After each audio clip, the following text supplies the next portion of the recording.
Middle east war tension పెంచుతోంది. ప్రపంచ ఆర్థిక సంక్షోభం వస్తుందా అనే భయం ఒకవైపు, యుద్ధ మేఘాలతో చమురు నిల్వలు, పౌరుల రక్షణ మరోవైపు టెన్షన్ వాతావరణాన్ని పెంచుతున్నాయి. మిడిల్ ఈస్ట్ వార్ అప్డేట్ పై international affairs expert, trade policy professor రాధతో మా ప్రతినిధి Anuradha face to face.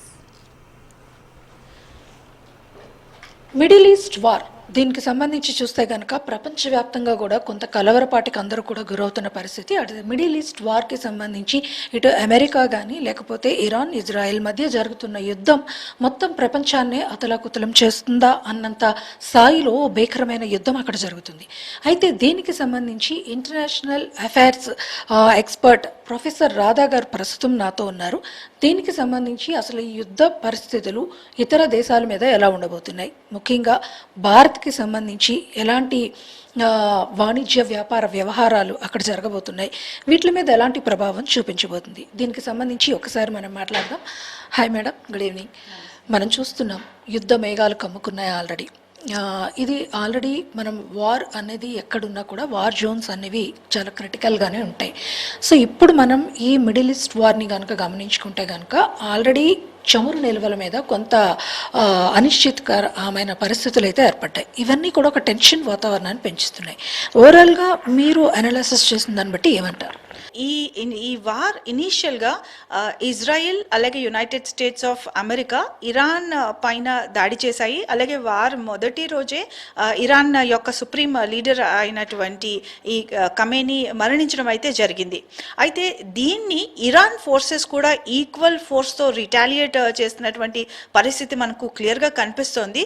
So ఇనీషియల్గా ఇరాన్ అయితే వెస్ట్ ఏషియాలోని ఈ యునైటెడ్ స్టేట్స్ ఆఫ్ అమెరికా యొక్క ఎసెట్స్ కానీ అలాగే యుఎస్ ఎయిర్ బేసెస్ కానీ ఇనిషియల్గా ఈ గల్ఫ్ కోఆపరేషన్ కౌన్సిల్కి సంబంధించినటువంటి కంట్రీస్ అయినటువంటి ఇటు కువైత్ కానీ అలాగే బహ్రెయిన్ కానీ యుఏఈ కానీ ఒమాన్ కానీ అలాగే ఖతార్ కానీ ఇలాంటి గల్ఫ్ దేశాలలో ఉన్నటువంటి యుఎస్ ఎయిర్ బేసెస్ అలాగే యుఎస్ ఎసెట్స్ పైన దాడి అయితే క్లియర్గా ప్రారంభించాయి.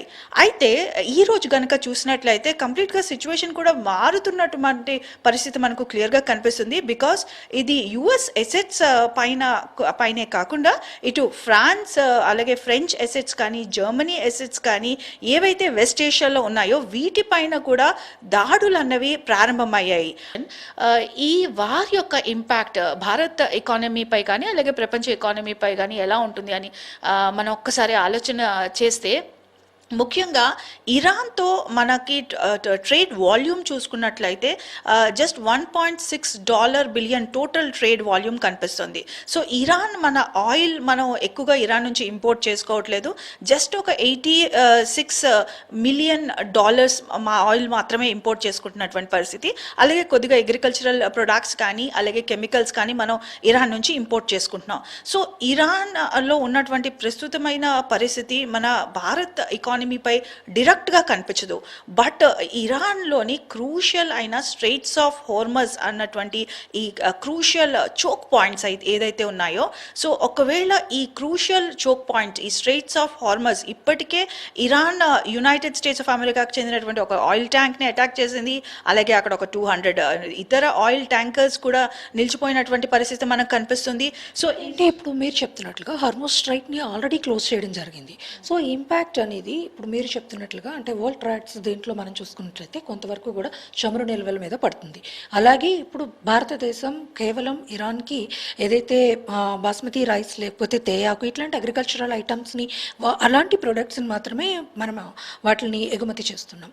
మిగతా ఇంపాక్ట్స్ అనేవి చమురు నిల్వల మీద ఇప్పుడు వెంటనే పడకపోయినప్పటికీ కూడా ఓవరాల్గా వరల్డ్ ఎకానమీలో మనం చూసుకుంటే కొంతవరకు ఆ ఇంపాక్ట్ ఉండే అవకాశం ఉంటుంది.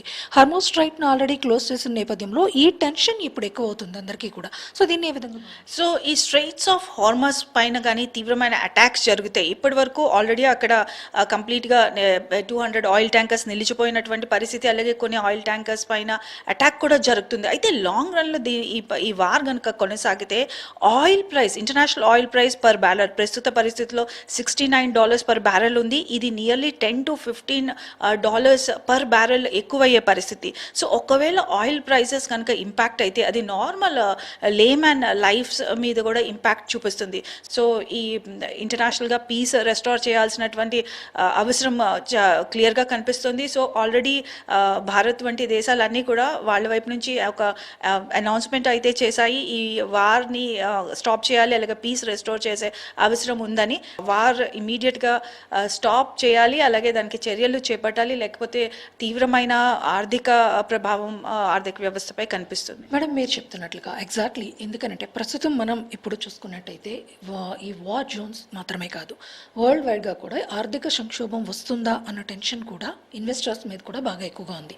సో చాలామంది ఆల్రెడీ కొన్ని సందర్భాల్లో ఇన్వెస్ట్ చేసిన వాళ్ళ యొక్క ఇన్వెస్ట్మెంట్స్ అన్నింటినీ కూడా విత్డ్రాస్ చేసుకుంటున్నారు. ఈ నేపథ్యంలో కూడా కొంత టెన్షన్ వాతావరణం అయితే ఉంది. అయితే అది డైరెక్ట్గా ఏ కంట్రీస్ మీద ఇంపాక్ట్ అనేది పడుతుంది లేదు అనేది పక్కన పెడితే, వరల్డ్ ఎకానమీలో కానీ వరల్డ్ మనకి ఏదైతే ట్రేడ్ సెంటర్స్లో కానీ ఇవన్నీ కూడా షేర్ మార్కెట్స్లో కానీ వీటిలన్నిటిలోని కూడా ఆ ఇంపాక్ట్ అనేది కనిపిస్తుంది. సో ఇప్పటికిప్పుడు మనం చూసుకుంటే ఆల్రెడీ షేర్ మార్కెట్స్ కొంత డిస్టర్బ్ అవుతున్న పరిస్థితి మనం చూస్తున్నాం, కొన్ని చోట్ల డిస్టర్బ్ అవుతున్నాయి. ఇవన్నీ కూడా ఒక పెద్ద ఎత్తున ఒక ఆర్థిక సంక్షోభానికి దారి తీస్తుందా అన్న ఒక వాతావరణం ప్రస్తుతం నెలకొనుంది. దీని మీద ఏమంటారు? ఇంటర్నేషనల్గా చూస్తే ఈ సెకండరీ మార్కెట్స్ అంటే షేర్ మార్కెట్స్ మిగిలిన సెకండరీ మార్కెట్స్పై ఈ వార్ యొక్క ఇంపాక్ట్ చాలా పెద్దదిగా చాలా తీవ్రంగా ఉండబోతుంది.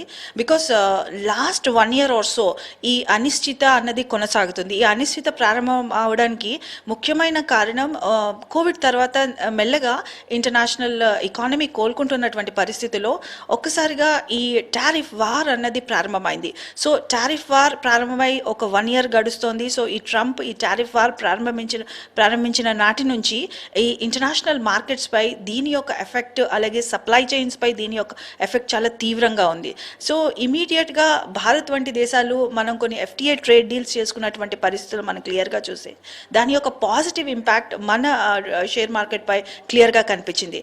అలాగే ఇప్పుడు ఒక్కసారి ఈ వార్ స్టార్ట్ అయినటువంటి పరిస్థితుల్లో దీని యొక్క ఇంపాక్ట్ ఇంటర్నేషనల్గా ఎసెట్స్ పైన అలాగే ఇంటర్నేషనల్ షేర్ మార్కెట్స్ పైన అలాగే ఇంటర్నేషనల్ గోల్డ్ వంటి మినరల్స్ పైన కూడా క్లియర్గా కనిపిస్తోంది.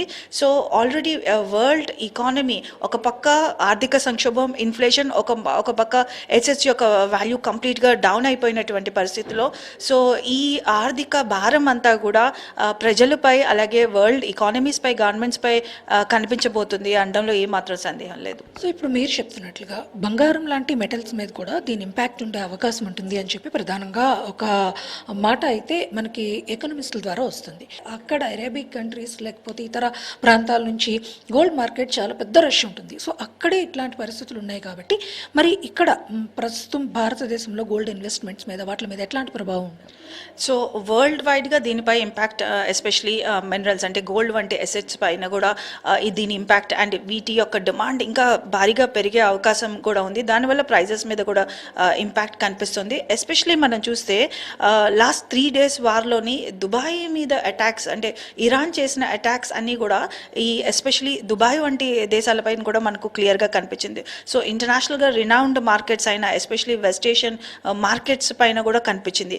కాబట్టి రాబోయే కాలంలోని ఈ డిమాండ్ అంటే గోల్డ్ ప్రైస్ మరింత పుంజుకుంటుంది అన్నలో ఏమాత్రం సందేహం లేదు. బికాస్ ఇప్పుడు చూసినటువంటి ఈ పరిస్థితుల్లో ఇంటర్నేషనల్గా సెకండరీ మార్కెట్స్లో ఇన్వెస్ట్ చేయడానికి ప్రజలు వెనక్కి తగ్గుతారు, అలాగే వాళ్ళు ఇతర ఎసెట్స్ పై ఇన్వెస్ట్ చేయడానికి కూడా వెనక్కి తగ్గుతారు. కాబట్టి వాళ్ళకి ఒక సేఫ్ జోన్ ఆఫ్ ఇన్వెస్ట్మెంట్ ఇటు గోల్డ్ అండ్ అదర్ మినరల్స్గా కనిపిస్తున్నటువంటి పరిస్థితిలో వీటిపై ప్రభావం అంటే వీటి ధర మరింత పెరిగే అవకాశం క్లియర్గా కనిపిస్తుందండి. ఇప్పుడున్న పరిస్థితుల్లో మన తాలూకా భారత విద్యార్థులు కానీ లేకపోతే ఎంప్లాయీస్ కానీ కొంతమంది వ్యాపారస్తులు కానీ అక్కడక్కడ ఆయా ప్రాంతాల్లో చిక్కుకోవడం జరిగింది. ఇంటర్నల్ అఫైర్స్ ప్రకారం చూసుకుంటే కనుక కేంద్ర ప్రభుత్వం వాళ్ళకి భరోసా ఇస్తుంది. వారందరినీ కూడా ఇక్కడికి మళ్ళీ చేర్చే పరిస్థితుల్ని గమనిస్తూ దానికి తగిన హెల్ప్ లైన్స్ అనేవి ఇవ్వడం జరిగింది. సో ఓవరాల్గా ఫైనల్లీ మనము ఇక్కడ నుంచి మన భారత పౌరులు అక్కడ ఉంటే కనుక వాళ్ళకి ఎలాంటి భరోసానిచ్చే అవకాశం? సో వాళ్ళందరికీ already ministry of external affairs వాళ్ళకి రూల్స్ రెగ్యులేషన్స్ అలాగే అన్ని విధాలుగా వాళ్ళకి జాగ్రత్తలు అయితే జారీ చేయడం జరిగింది. వాళ్ళకి మొదటి కర్తవ్యంగా ఎప్పుడు కూడా మనం ఎలాంటి టెన్షన్ వాతావరణమైనా మనం ఆల్రెడీ ఇటు రష్యా వార్ చూసాము, అలాగే పాలస్తీనా కానీ ఉక్రెయిన్ కానీ ఇలాంటి పరిస్థితుల్లో వాళ్ళని సేఫ్గా తీసుకొచ్చే బాధ్యత మన మినిస్ట్రీ ఆఫ్ ఎక్స్టర్నల్ అఫైర్స్ ఎప్పుడు కూడా ముందుంటుంది. కాబట్టి ఎలాంటి టెన్షన్కి గురి కాకుండా అలాగే ఎలాంటి పుకార్లను కూడా నమ్మాల్సినటువంటి పని లేదు. క్లియర్గా ఎంబసీతోని కానీ క్లియర్గా అక్కడ ఉన్నటువంటి మిగిలిన ఛానల్స్తో కానీ అలాగే అక్కడ ఉన్నటువంటి మిగిలిన అఫీషియల్ ఆఫీసర్స్తో కానీ క్లియర్గా వాళ్ళు ఇచ్చిన ఇన్స్ట్రక్షన్స్ మాత్రమే ఫాలో అవ్వండి. అలాగే సేఫ్గా ఉండాల్సినటువంటి అవసరం ఉంది. అలాగే ఒక్కసారి మన ప్రభుత్వం నుంచి వాళ్లకు క్లియర్ సిగ్నల్ అందిన తర్వాతే వాళ్ళు తిరిగి ప్రయాణం చేపట్టాల్సినటువంటి పరిస్థితి మనకు ఇప్పుడు కనిపిస్తుంది. సో అతి త్వరలో ఈ వార్ అన్నది ముగుస్తుంది అని ఆశిద్దాం. సో మరొకసారి so there are no winners in the war. So war ఇమీడియట్గా ఆపాల్సినటువంటి అవసరం ఉంది. అండ్ UN జనరల్ అసెంబ్లీ అలాగే మనం భారత్ వంటి దేశాలు ముందుండి మీడియేషన్ చేసి ఈ వార్ అతి త్వరలో ముగిస్తుందని ఆశిద్దాం. Thank you madam. ఇది మొత్తానికి ఎవరైనా కూడా ఒకటే ఆకాంక్ష. ఎందుకంటే యుద్ధం అనేది ఎవరికి కూడా వద్దు, శాంతి మాత్రమే అందరూ కూడా కోరుకునేది. ప్రపంచ దేశాల్లో మొదట పౌరుల రక్షణ అనేది ప్రాథమికంగా తీసుకునే సూత్రం ఏ దేశమైనా కూడా. అందుకనే భారతదేశం నుంచి కూడా ఖచ్చితంగా మన పౌరుల్ని రక్షించుకునే దానికి మన కేంద్ర ప్రభుత్వం ప్రత్యేకమైన చర్యలు అయితే చేపడుతుంది. అలాగే ఎక్స్పర్ట్స్ చెప్తున్న మాటల ప్రకారం చూస్తుంటే కనుక ప్రస్తుతం యుద్ధ మేఘాలు కమ్ముకున్నాయి కాబట్టి ఇంటర్నేషనల్ మార్కెట్స్ అన్ని కొంత డిస్టర్బ్ అయ్యే అవకాశం ఉంటుంది. అలాగే ఇన్వెస్టర్స్ కూడా కొంత ఆలోచించుకొని ఇన్వెస్ట్మెంట్స్ పెడతారు. కాబట్టి ఆర్థిక సంక్షోభం అన్నది కొంతవరకు ఇప్పటి వరకు లేకపోయినప్పటికీ, ఆ ప్రభావం భారతదేశం మీద లేకపోయినప్పటికీ కూడా ఇవన్నీ కూడా ఇంపాక్ట్ అయ్యే అవకాశం ఉంది. కాబట్టి ఖచ్చితంగా మనం కూడా కొంచెం ముందు జాగ్రత్త చర్యలను అయితే చేపట్టాలని ఎనలిస్టులు అందరూ కూడా చెప్తున్నారు. అలాగే యుద్ధం అనే దాన్ని ఆపేదానికి వ్యూహాత్మకంగా అందరూ కూడా శాంతి సందేశాలను పంపిస్తూ ఆ విధంగా చర్యలు అన్ని దేశాలు కూడా తీసుకోవాలని ఆకాంక్షిస్తున్నారు. వీడియో జర్నలిస్ట్ ధనుష్తో అనురాధ, HM TV, విశాఖపట్నం.